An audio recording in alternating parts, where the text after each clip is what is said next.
आपका स्वागत है आपके अपने YouTube चैनल महाअध्ययन में। वीडियो को लाइक करें और आपने अगर अभी तक चैनल को सब्सक्राइब नहीं किया है तो जल्दी से कर दीजिए। आज हम करने जा रहे हैं हमारी साइंस की वर्कशीट जो कि है 8th स्टैंडर्ड के लिए 8वीं की कक्षाओं के लिए। वर्कशीट का नंबर है 17 और तारीख है हमारी 27 नवंबर।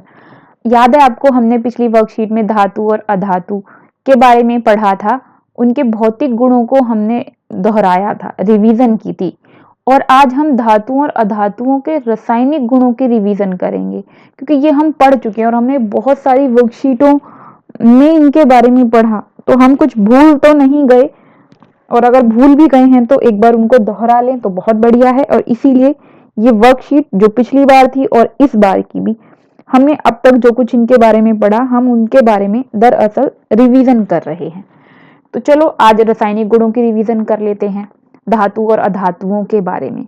तो अगर हम बात करें ऑक्सीजन के बारे में, ऑक्सीजन यानी कि O2, तो धातु अगर ऑक्सीजन के साथ मिल जाती हैं तो कैसी अभिक्रिया करती हैं, और अधातु अगर ऑक्सीजन के साथ मिलती हैं तो कैसी अभिक्रिया करती हैं। अगर धातुओं को ऑक्सीजन मिलती है तो उनके साथ वो अभिक्रिया करती हैं और बनाती हैं धातु ऑक्साइड। जैसे उदाहरण दिया हुआ है 2Mg+O2, मतलब मैग्नीशियम को ऑक्सीजन के साथ, मैग्नीशियम को जैसे ही ऑक्सीजन मिलता है, मैग्नीशियम ऑक्सीजन के संपर्क में आता है तो वो मैग्नीशियम ऑक्साइड बनाता है। 2MgO लिखा है यहाँ पे, जो ऊपर बताया भी गया है कि धातु ऑक्साइड बनाता है। वहीं पर अगर हम अधातु की बात करते हैं तो अधातु जब ऑक्सीजन के साथ मिलता है और अभिक्रिया करता है तो अभिक्रिया करके वो अधातु ऑक्साइड ही बनाएगा। ये धातु ऑक्साइड और ये अधातु ऑक्साइड। जैसे सल्फर को ऑक्सीजन के साथ मिलाने पर सल्फर ऑक्साइड बन गया। ये बात समझ में आ गई होगी क्योंकि हमने पहले भी सब किया हुआ है, इसलिए यहाँ पर आप आसानी से समझ पा रहे होंगे। हम यहाँ पर सिर्फ दोहराई कर रहे हैं। अब आगे बढ़ जाते हैं। ऑक्सीजन के बाद ऑक्साइड के बारे में बात कर लेते हैं कि जब धातु ऑक्साइड के संपर्क में आती है या ऑक्साइड की प्रकृति कैसी होती है, धातु ऑक्साइड की प्रकृति कैसी होती है। क्योंकि हमने बात की कि धातु ऑक्सीजन के साथ मिलेगी तो ऑक्साइड बनाएगी, तो वो जो ऑक्साइड बनाती है उसका नेचर क्या होता है, और जो अधातु ऑक्साइड बनाती है उसका नेचर क्या होता है। तो धातु जब ऑक्साइड बनाती हैं तो उसका नेचर होता है, यानी उसकी प्रकृति होती है क्षारीय।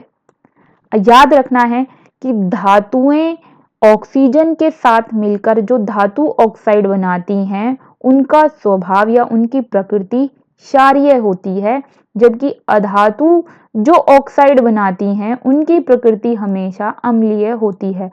क्योंकि धातु की प्रकृति क्षारीय है इसलिए वो लाल लिटमस को नीला कर देता है, और वहीं अधातु ऑक्साइड की प्रकृति क्योंकि अम्लीय है इसलिए वो नीले लिटमस को लाल कर देता है। और लिटमस के बारे में हमने पढ़ा ही था, सूचक है ये।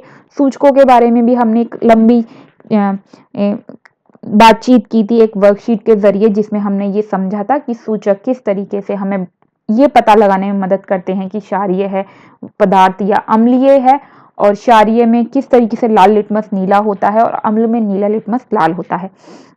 उदाहरण दिया हुआ है, मैग्नीशियम ऑक्साइड जब H2O के साथ मिलता है तो जो बनाता है, और सल्फर ऑक्साइड फिर जब मिलता है पानी के साथ तो किस तरीके से वो रिएक्शन करके बनाता है, अम्ल बनाता है। तो हमने क्षार और अम्ल के बारे में बात कर ली है। यहाँ पर लिखा ना मैग्नीशियम हाइड्रोक्साइड के बारे में हमने बात की, और हम अच्छे तरीके से जानते हैं कि हाइड्रोक्साइड जहाँ भी लिखा होता है उसका मतलब है कि जो भी हमारे पास अवेलेबल मटेरियल है उसका नेचर यानी उसकी प्रकृति क्षारीय है।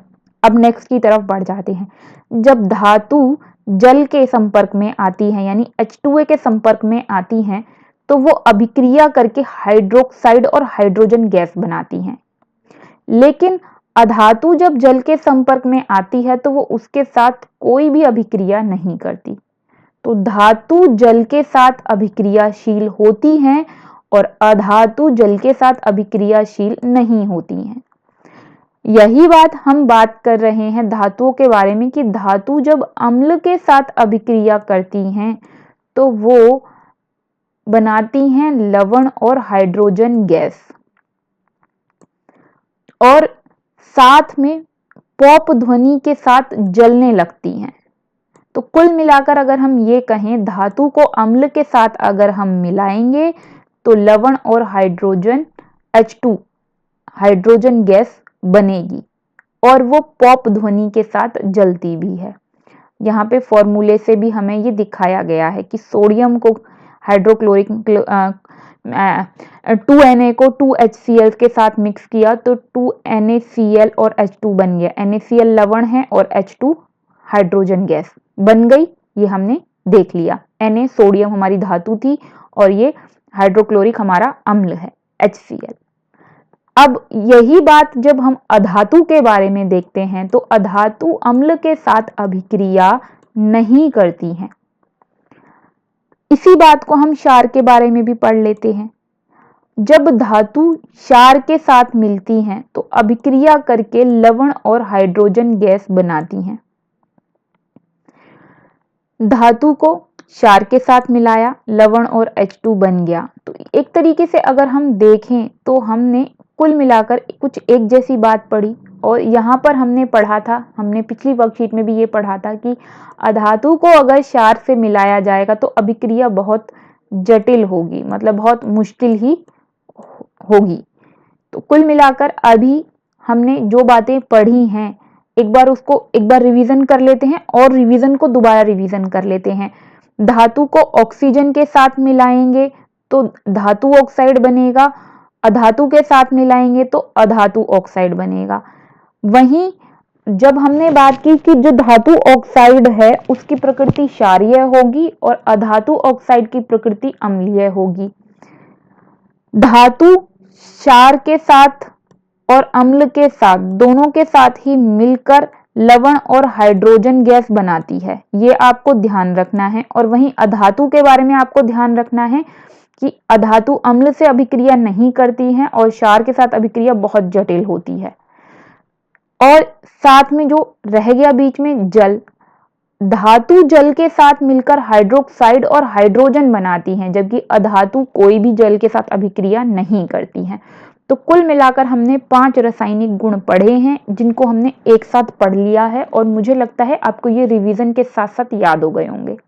अब आगे चलते हैं। विस्थापन अभिक्रिया पर भी हमने पूरी एक वर्कशीट की थी जिसमें हमने पढ़ा था कि जो धातु ज्यादा अभिक्रियाशील होती है, ज्यादा रिएक्टिव होती है, वो कम अभिक्रियाशील धातु को उसके विलयन में से अलग कर देती है, विस्थापित कर देती है, मतलब अलग कर देती है। जिसमें हमने पढ़ा था कि जिंक को अगर कॉपर सल्फेट के जलीय विलयन में रखते हैं तो वह कॉपर को अलग कर देती है, मतलब जो विलयन हमारे पास मौजूद था उसमें हम देखते हैं कि कॉपर हमें अलग दिखाई देने लगता है। जो मिक्स था कॉपर सल्फेट उसमें हमें कॉपर अलग दिखाई देगा क्योंकि उसने उसे अलग कर दिया। तो आपको ये बिल्कुल ध्यान रखना है कि जब किसी अधिक अभिक्रियाशील धातु को कम अभिक्रियाशील धातु के साथ जलीय विलयन में रखते हैं, जल वाले विलयन में रखते हैं, तो अधिक अभिक्रियाशील धातु कम अभिक्रियाशील धातु को उसके जलीय विलयन में से विस्थापित कर देती है। उदाहरण दिया ही हुआ है।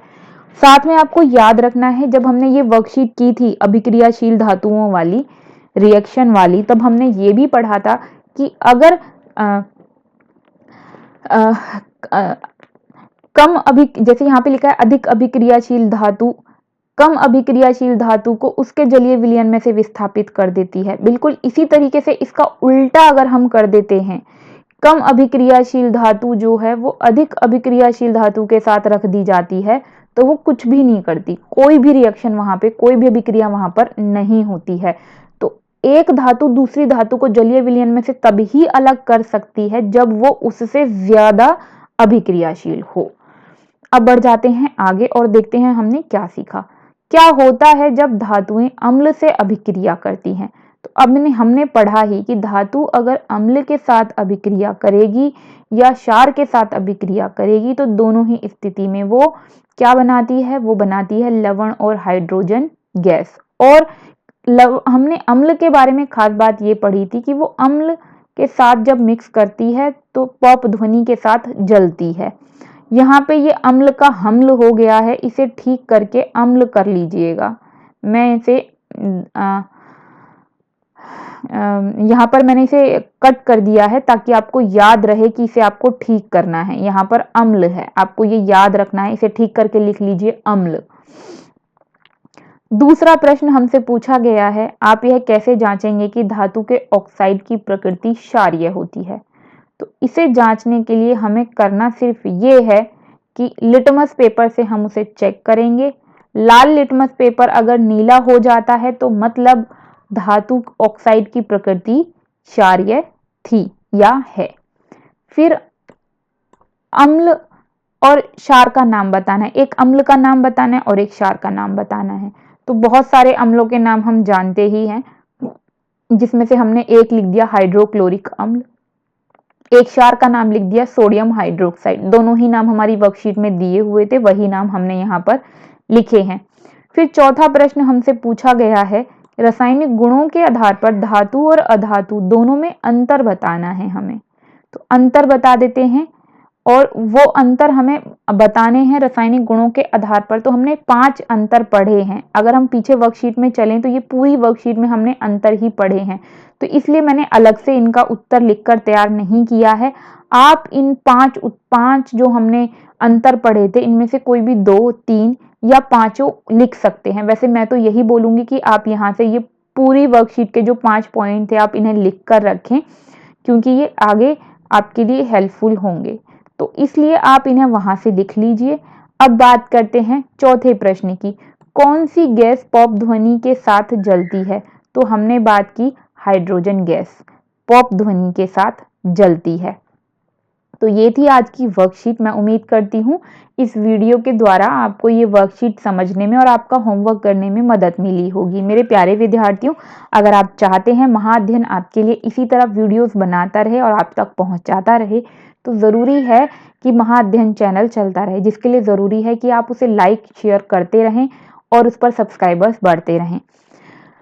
अगर आपने अभी तक सब्सक्राइब नहीं किया है तो चैनल को कर दें। आपकी वीडियो के नीचे लाल रंग से लिखा हुआ है सब्सक्राइब, उसे क्लिक कर दीजिए, कलर बदल जाएगा, मतलब चैनल हो गया है अब सब्सक्राइब। फिर मिलते हैं ऐसी ही वीडियोस के साथ, तब तक के लिए स्वस्थ रहें, खुश रहें। नमस्कार और धन्यवाद।